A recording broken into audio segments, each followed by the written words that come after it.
Alors, il y a à peine 2-3 jours que nous nous trouvons en Mbuji-Mayi. En Mbuji-Mayi, où il s'est tenu ce qu'on a appelé une rencontre entre les investisseurs de la Chine et les investisseurs congolais et particulièrement les investisseurs du Grand Kasaï. Entendez par là les 5 provinces qui ont été démembrées, le Sankuru, le Kasaï central, le Kasaï oriental et l'Omami. Cette rencontre a été voulue par l'État congolais. La délégation de Kinshasa qui est arrivée était conduite du côté de la RDC par le ministre de l'Industrie et du côté de la Chine par l'ambassadeur plénipotentiaire de la Chine en République démocratique du Congo. Il faut dire que jeudi soir, déjà au niveau de Kinshasa, il y a eu ce qu'ils ont appelé un cocktail en prévision du forum proprement dit qui devait se dérouler en Mbuji-Mayi le samedi dernier. Mais alors les gens se sont rendus en Mbuji-Mayi venant de toutes les 5 provinces, mais aussi venant de la capitale Kinshasa, ça c'est du côté Congo. Du côté de la Chine, il y en a qui sont venus effectivement de la Chine, il y en a qui sont venus de Kinshasa et de Lualaba. Et j'ai pris la décision de venir en tant que notable, un des notables de l'Omami. Il y en a eu d'autres qui sont arrivés, mais je parle ici à mon propre nom et je ne peux qu'engager ce que je peux vous raconter tout à l'heure. La journée de samedi passé a connu 2 moments importants.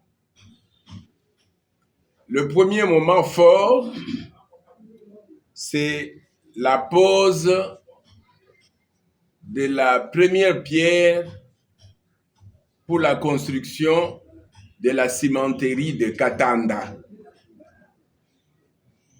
dans le Kasaï oriental.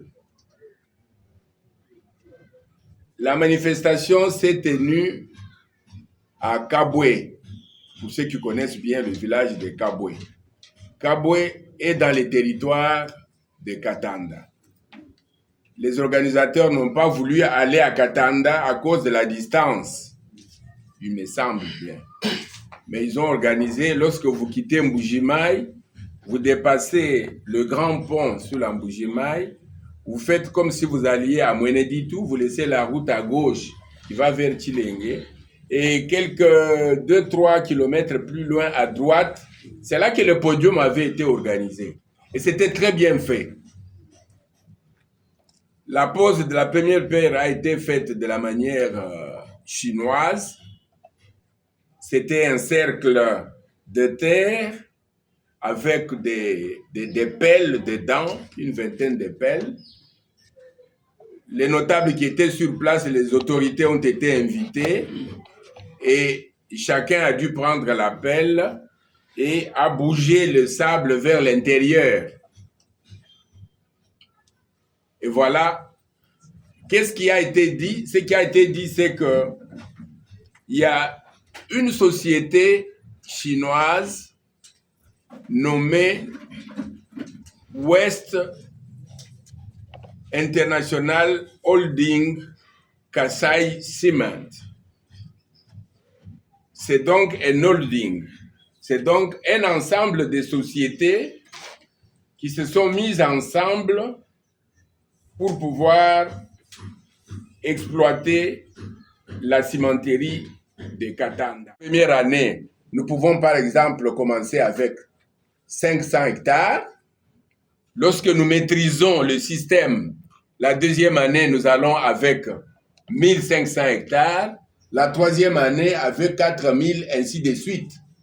Comme ceux de l'industrie de ciment ont dit, la première année, en 2006, ils commencent avec 300 000 tonnes.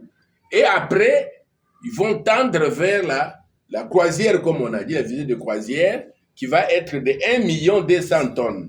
C'est comme ça qu'on fait les choses.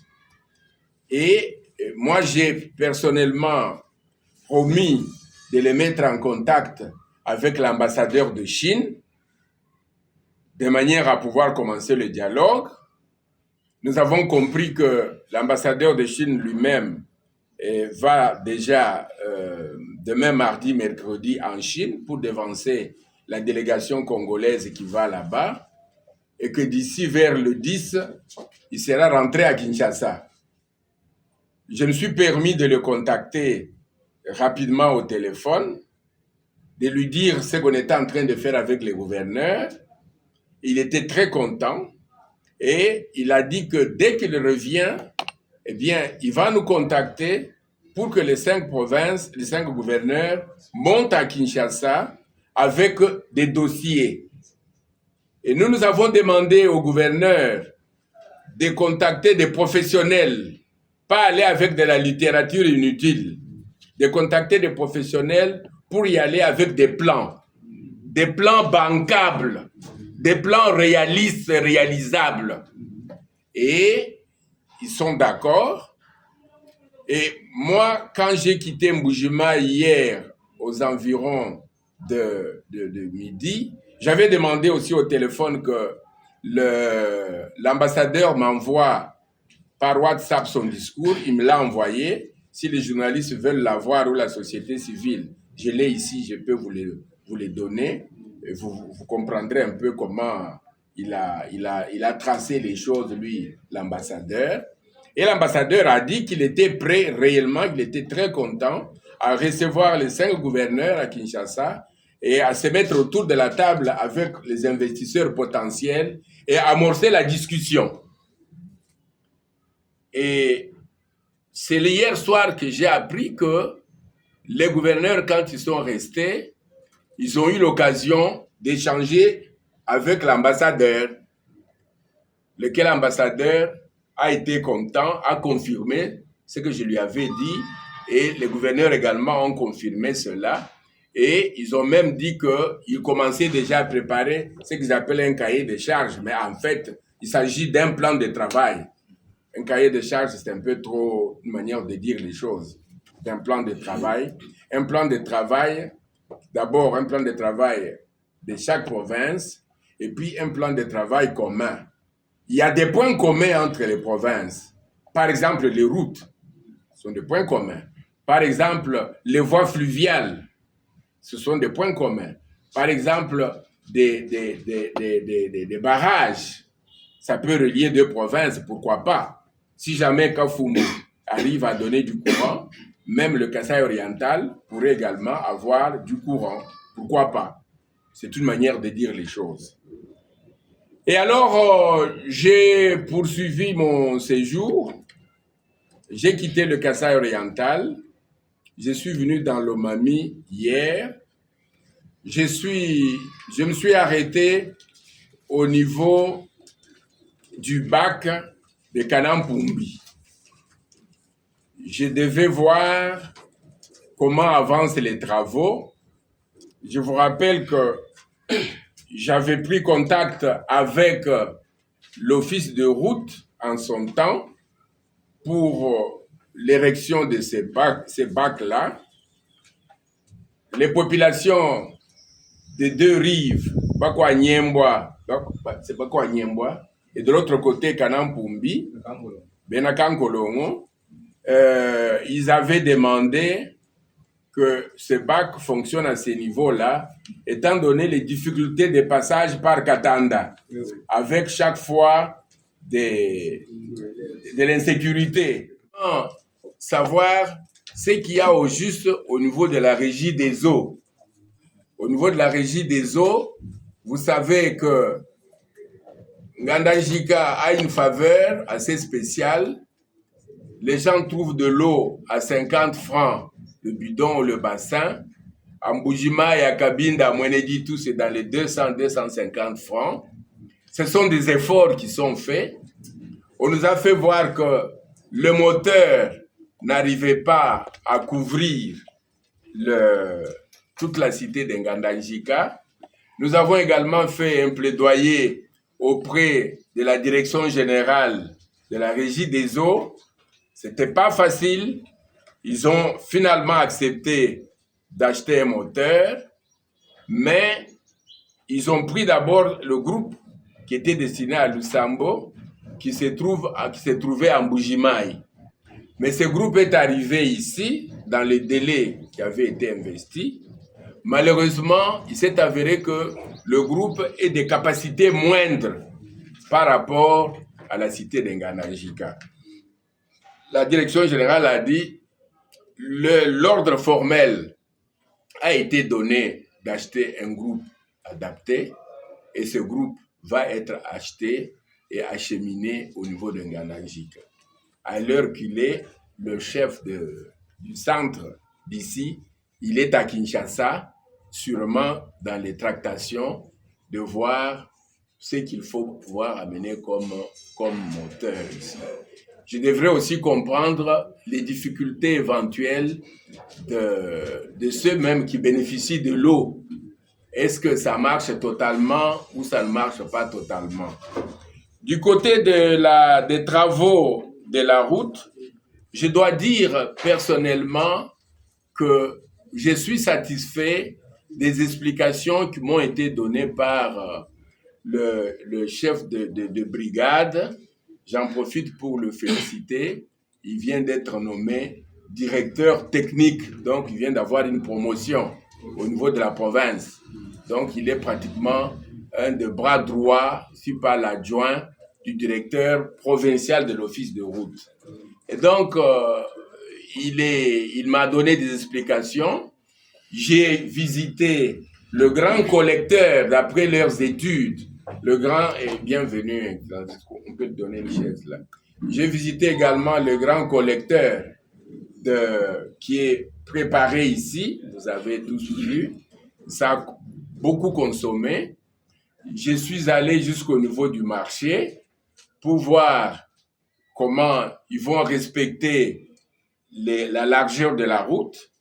Je suis content d'apprendre que les autorités du territoire appuient l'office de route pour que la route soit réellement redressée et retrouve ses dimensions initiales. Parce que par-ci, par-là, il y en a qui avaient débordé pour l'une ou l'autre raison. Mais alors, arrivé au niveau, après avoir visité les collecteurs et les travaux avec satisfaction, je suis arrivé au niveau du marché. Et là, j'ai été heureux de voir les mamans qui vendaient au marché sortir et les papas qui étaient là pour dire « Nous voulons que la route soit alignée. S'il faut entrer dans le marché, n'ayez pas peur, entrez dedans. » Et ça m'a beaucoup encouragé. Et alors, on est allé jusqu'au niveau de Bouangandou. Là, on s'est arrêté. Une première demande, c'est de dire non, il ne faudrait pas qu'on corrompe le responsable de l'office de route. Il faudrait qu'au niveau de marché, que ça soit tout droit. J'ai dit, mais eux-mêmes, les concernés viennent de dire qu'il faut que ce soit tout droit. Mais pourquoi vous parlez de la corruption? Alors, j'ai échangé avec le responsable des travaux. J'ai dit, attention, les pluies sont en train d'arriver. Alors, il m'a rassuré qu'il fallait d'abord, sur leur expérience, s'attaquer aux grands collecteurs d'eau. Parce que quand il pleut, eh bien, il faut que les eaux soient canalisées. Et il est satisfait. Pour ce qui est de raclage de la route, pour damer, pour bomber, il dit que ça ne prend pas beaucoup de temps. Les machines vont venir et vont racler, ça va aller beaucoup plus vite. Il a dit que d'ici là, le rapport va être fait pour la fin de 50% des travaux afin de demander la tranche qui reste. Je dis, faites-le de manière professionnelle. Le rapport doit arriver à Kinshasa, à qui des droits. Réservez-nous copie. Et notre rôle, c'est toujours de faire le suivi. C'est d'aller à la porte, c'est de frapper. Est-ce que je peux venir aujourd'hui? Non, venez demain. Vous arrivez demain, oui, on vous promet. On va voir le directeur en question est en déplacement. Oui, vous demandez ce qu'il est arrivé. Oui, Excellence, d'abord, je suis en train de faire des réunions. Et ce n'est pas facile, cette affaire de plaidoyer-là. Si vous n'avez pas le temps, si vous n'avez pas l'esprit de sacrifice et d'amour, eh bien, vous allez vous occuper de vos propres affaires. Et les jours, ça passe. Et les jours, ça passe. Et donc, je me suis dit, je ne peux pas rentrer sans saluer l'autorité du territoire qui est là. Je ne peux pas aussi non plus rentrer sans parler à la population, ne fût-ce qu'à travers la presse, ne fût-ce qu'à travers la société civile et la société politique qui peut être éventuellement ici. Il y a aussi ce programme des PRODAM, qui est un programme de notre territoire de Nganda-Njika, où les travaux ont traîné à démarrer, mais ils ont quand même démarré.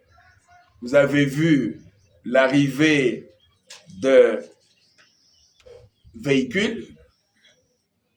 Les autorités de la province, je parle sous réserve du ministre de l'Agriculture et du Développement rural ici présent, ont mené aussi leur plaidoyer pour qu'il y ait des engrais qui puissent arriver ici, pour que la ferme sémencière de Mpoyi reprenne, pour que Nganda-Njika, tout doucement, reprenne son rôle de grenier agricole. Mais les autorités de province ont parlé aussi des 5 autres territoires au niveau de l'Omami. Et là, j'ai compris que non seulement il y aura l'emblavement d'un certain nombre d'hectares, je ne sais pas, 200, 300 ou 500 par territoire, dans chacun des territoires, mais il y aura également distribution des semences et des engrais. Ça, ce sont des choses qui ont été adoptées, mais il faut voir maintenant la réalisation va se faire de quelle manière, étant donné que la saison de pluie, elle est en train de s'approcher, elle est à la porte. C'est pour ça que j'ai demandé aux autorités de la province, au ministre de l'Agriculture, s'il peut m'obtenir un rendez-vous avec les autorités, les responsables de l'INERA. L'INERA, c'est un grand institut national de recherche agronomique, un des plus importants de l'Afrique centrale. Et je voudrais arriver là-bas pour comprendre où se trouve la léthargie, où se trouve le problème. Pourquoi l'INERA ne joue plus son rôle qu'il avait toujours joué? Moi, j'ai eu à prendre la documentation qui date de 1948, avant l'indépendance. Et on parlait bien de l'INERA Nganda-Njika, de Yangambi, de Mvoisi, des travaux qui étaient faits en Nganda-Njika. On parlait bien de Tchoji avec la pisciculture, n'est-ce pas, Cap Tchoji, centre d'élevage. Et aujourd'hui, pourquoi ça baisse? J'ai eu la chance de rencontrer le nouveau ministre national de l'Agriculture. C'était après le passage du ministre provincial, également dans son bureau. Il a parlé, il a donné la carte postale de l'agriculture de la vocation agricole et pastorale de la province de Lomami. Mais moi, je suis allé pour mettre le clou sur le territoire de Ngandanjika, puisque je suis un élu de Ngandanjika. Moi, je ne veux pas aller parler des autres territoires qui ont aussi leurs élus. Donc, je lui ai parlé. Il a dit qu'il connaît Ngandanjika, qu'il a étudié à Tchoji. Il connaît bien l'abbé Anaclé. Après, il est allé à Mbujima, il a étudié à Moudichi. Et puis, il est parti. Il doit être originaire du Katanga. Ce n'est pas un Kassaya. Mais il baragouine quand même le Tchouba. Oui, oui. Voilà pour ce qui est des objectifs de notre séjour au niveau du Kasaï oriental et au niveau de la province de Lomami.